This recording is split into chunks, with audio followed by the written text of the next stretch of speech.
नमस्कार बच्चों।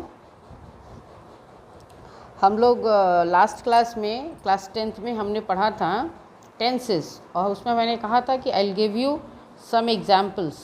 तो चलिए आज हम लोग उस टेंसेस में कुछ एक्सरसाइज के एग्जाम्पल्स करके देखते हैं। बिकॉज ग्रामर थ्योरेटिकली पढ़ना बड़ा मुश्किल होता है। जब तक से आप उसको प्रैक्टिस नहीं करेंगे, जब तक से आप उसके लिए एक्सरसाइजेस नहीं सॉल्व करते हैं, तब तक से वो आपको समझ में क्लियरली नहीं आता है। अच्छा, एक चीज़ और मैं यहाँ पर आपसे बोलना चाहूँगी कि हमारे बिहार बोर्ड में इंग्लिश जो है वो कंपलसरी नहीं सब्जेक्ट है। इसलिए होता क्या है कि स्टूडेंट इंग्लिश की तरफ पे अटेंशन नहीं करते हैं। You people don't pay much attention towards English. लेकिन इसका सबसे बड़ा डिमेरिट ये होता है, स्टूडेंट्स बहुत ध्यान से सुनिएगा मेरी बात को, कि इसका सबसे बड़ा डिमेरिट ये होता है कि जब आप क्लास 10th को पास करने के बाद जब आप क्लास 11th में जाते हैं तो वहाँ पर ये इंग्लिश कंपलसरी हो जाता है। It is a very compulsory subject in class intermediate. So if you are not able to pass in class intermediate, then it will become very difficult for you to survive in the society and compete in any of the competitive examination. यानी अगर आप intermediate में English अच्छे नंबरों से पास नहीं करते हैं तो आपको आगे चलकर दूसरे से कम्पिटिटिव एग्जामिनेशन, जैसे आप जेई इंजीनियरिंग देते हो, आईआईटी देते हो, एनआईटी देते हो, आईटीआई देते हो, और तमाम दूसरे नर्स के लिए जीएनएम के एग्जामिनेशंस आप कंप्लीट करते हो। बहुत तरह के आप कॉम्पिटिटिव एग्जामिनेशंस में अपीयर होते हैं। कुछ बच्चे तो जॉब के लिए भी ट्राई करने लगते हैं। आपको पता है कि 50 नंबर का इंग्लिश पेपर आता है किसी भी कॉम्पिटिटिव एग्जामिनेशन में, और वहाँ पर हम ये देखते हैं कि 17 number out of 15 17 is compulsory. तब आपके लिए दिक्कत आती है। तब आप फिर झूठे मूठे के तमाम कोचिंग्स को ज्वाइन करते हो। जब आपके रूट्स कमज़ोर हो जाएंगे तो कोचिंग क्या करेगा। एक पेड़ आपने, एक पौधा आपने लगाया, वो मरा सा बड़ा हो गया, पतला दुबला सूखा सूखा लंबा हो गया। अब आप उसमें रोज़ पानी डालिएगा, रोज़ उसमें आप फर्टिलाइज़र डालिएगा, खाद डालिएगा, सनरेज दीजिएगा, तो क्या वो बड़ा हो पाएगा? जो ऑलरेडी बड़ा हो गया, अब उसकी रूट्स को मजबूत नहीं कर सकते। हाँ, थोड़ा बहुत उसमें फर्निशनेस आ जाएगी ऑब्वियस, बट रूट्स तो वीक ही रहेगा। इसलिए never deny English. So what, government has not made this subject as a compulsory. This is my request. ये मेरा एक शिक्षक का आपसे कहना है कि आप इसको कंपल्सरी लेके चलें, चाहे वो आपकी मार्कशीट पर कंपल्सरी हो या ना हो। ये आपकी लाइफ में कंपल्सरी है।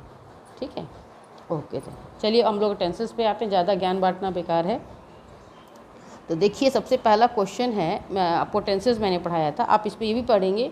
अब ये आपको बॉक्स देखो यहाँ दिख भी रहा है, जो मैंने बताया था आपको कि टेंसेस जो हैं वो 3 प्रकार के हैं, प्रेजेंट, पास्ट, फ्यूचर। उसके हम अलग अलग पार्टों में डिवाइड करते हैं, that is indefinite, continuous, perfect and perfect continuous. उसके बाद हम इसको मैट्रिक्स फॉर्म में देख लेंगे और वो हम इसको पढ़ते भी चलेंगे। मैं आपको अभी फ़िलहाल 5 क्वेश्चन करा रही हूँ, आप उसको देखें। पहला एग्जाम्पल है, I wake up at 6 and have breakfast at 7। इसको हमको वर्ब को प्रोवाइड कर, supply the correct tense to the verb in a bracket. यानी कि वर्ब को हम, ये जो वर्ब्स हैं, इस वर्ब को हमें करेक्ट टेंस में प्रोवाइड करना। आई वेक अप एट 6, तो वेक अप एट 6 है, तो वेक अप, आप एट 6 को ना अगर हम देखें तो ये हमारा इंडेफिनिट, प्रेजेंट इंडेफिनिट का टेंस बन जाता है। I wake up at 6 and have breakfast. तो इसका क्या, वेकअप का क्या हम इसमें भरेंगे, how we are going to be solve this question. इसको सॉल्व करेंगे कैसे, आप लोग आंसर लिखें। I wake up at 6 and have breakfast at 7। ये एज इट इज़ चला जाएगा क्योंकि इंडेफिनिट है। हैव ब्रेकफास्ट एट 7 यानी मैं सुबह उठा तक तो ठीक है, तो यानी इंडेफिनिट हुआ। एंड हैव ब्रेकफास्ट, और नाश्ता किया। Then next question, she not be here since Xmas, Xmas means Christmas, and wonder where she lives since then. तो शी नॉट, ये बी है, बी का मतलब क्या हुआ, मैंने आपको बताया था, बी हमारा कहाँ आता है, फ्यूचर में आ जाता है। ठीक है ना, तो इसका क्या हम करेंगे, चूँकि फ्यूचर का हो गया, so we will solve it like this. She has not been here since Xmas, I wonder where she has been living since then. है ना, शी हैज़, प्लीज़ लिखें आप लोग इसको, she has not been here since Xmas, I wonder where she has been since then. ठीक है, ये आपका, चूँकि इसमें बी का इस्तेमाल है, बीन का इस्तेमाल है, तो ये आपका फ्यूचर हो जाता है। ओके, और फ्यूचर परफेक्ट हो जाता है, इनफैक्ट आप समझिए कंटिन्यूअस। आगे चले हम next. Columbus discovered America over 400 year अगो। ये अगो है तो कोलंबस है तो ऑब्वियस है कवर, इसको हम कर देंगे डिस्कवर्ड, यानी कि simple past. Okay, then next है क्या आपका, यानी कि Columbus discovered America over 400 year ago. बहुत इजी है, past sentence simple past. Next है I not pay him yesterday. I not pay him yesterday क्या हो जाएगा, नॉट है, हम यहाँ लगा देते हैं did not. I did not pay him yesterday, यानी कि हो गया perfect, past perfect sentence. Okay, फिर अगला हम सेंटेंस देखते हैं। You be asleep all the morning, I ring the bell for the last 20 minutes. You be, अब ये देखिए ये बी है पहला चीज़, तो बी है इसका मतलब हो गया ये फ्यूचर। दूसरा इसमें क्या दिया है, ये क्वेश्चन मार्क, यानी कि हमको इसको इस तरह से प्रोवाइड कराना है वर्ब और सेंटेंस फॉर्म करना है so that it will be asking a question also. इसको कैसे करेंगे, हैव, इसको देखिए हम कैसे करेंगे, just see it. Have you been asleep all the morning, have you been asleep all the morning, I have been ringing the bell for the last 20 minutes. यानी कि क्या आप सो रहे थे मॉर्निंग में, I have been ringing the bell for the last 20 minutes. Okay, तो ये हो गया आपका 5 एग्जाम्पल्स। एक और हम देख लेते हैं, let us go for the 6th one. I not find a wife yet though I look for one since I be 20। क्या है ये, I have not found a wife yet though I have been looking for one since 20। He is trying to get married, उसको एक perfect partner नहीं मिला, so I have not found a wife yet. Have है, so have you know perfect, it is a perfect tense. Though I have been looking, यानी ये perfect भी है, present perfect भी है एंड फ्यूचर में भी है, दैट इज सेकेंड वन। जो सेकेंड पास्ट है, I look for one since I is 20, यानी it is talking about from past to future. So I have not found a wife yet though I have been looking for one since I was 20। Okay, ये हो गया। Now you come for the next one. You already drink 3 pegs since I came here. बड़ा अजीबोगरीब examples भी तो ऐसे दे रखे हैं।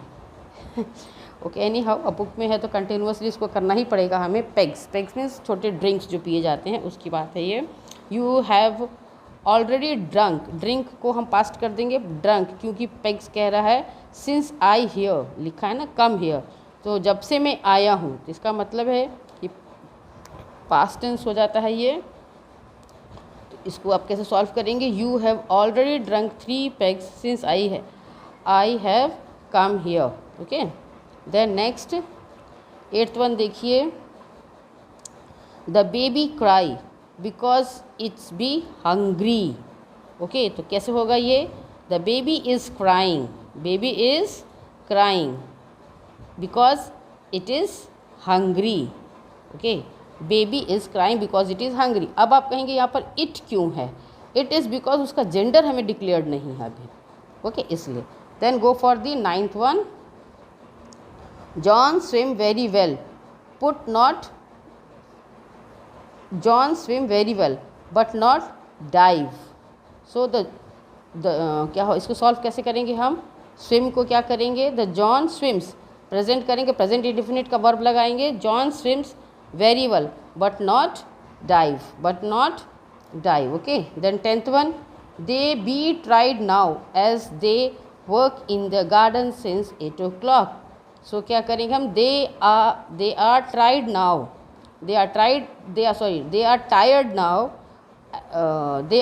Now, they be tired now, so they are tired now as they have been working in the garden since 8 o'clock। They have been working, they have been, यानी कि आपको ये हो गया क्या, present perfect continuous. Okay, so please आप इसी तरह के और एग्जाम्पल्स करें, कुछ एक व्यूअर ने मांगा था, डिमांड किया था, इसलिए मैंने ये एग्जांपल्स दिया। आप इसको और इसी तरह से लिख लें, डाउनलोड करें और उसको सॉल्व करें, एंड अदर बुक से भी आप इसको यूजेस करें, आई मीन सॉल्व आउट करें। And thank you all for watching, and I still again request you, please like, share, subscribe the channel. And I am going to write, तुरंत इसके बाद ये सेकेंड पार्ट हुआ आपका tenses का, इसके तुरंत बाद ही मैं एक और वीडियो अपलोड करूँगी, letter, because somebody has demand for me one another letter, though I have given one letter, but किसी ने डिमांड किया है, तो आप लोग वॉच आउट करें, नया आने वाला है लेटर।